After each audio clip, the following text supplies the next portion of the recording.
So every time I go into my Gulp file, I've got like 23 lines of dependencies. I'd like to turn this into only like 9 or so, or just reduce the overall size of it. So I'm going to turn to this thing called Gulp Load Plugins, which does just that.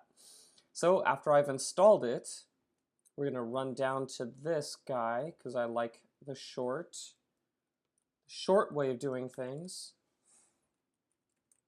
I'm going to add to the scope dev dependencies, because that is where I store all of my stuff. Now the way this plugin loader works is it loads everything that starts with the name Gulp.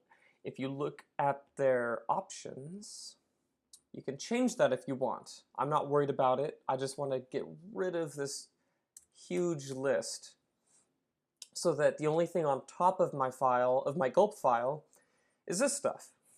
So then what we do is we take plugins and we prepend it to every single Gulp plugin that you use.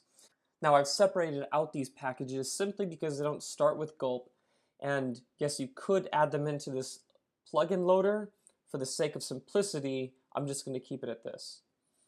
So the next thing you do is you have to go through and prepend all of your Gulp-based plugins.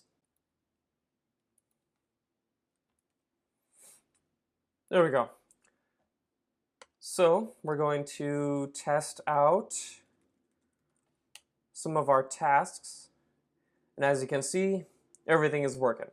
Now, one of the problems that I had was trying to figure out what the correct name of the plugin was for SAS.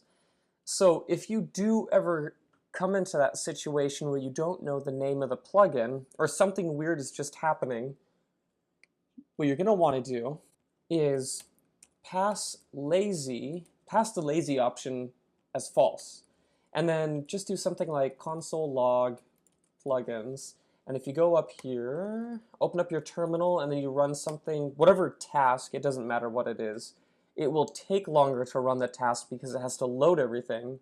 But what you get is a name of all of the plugins that you're using.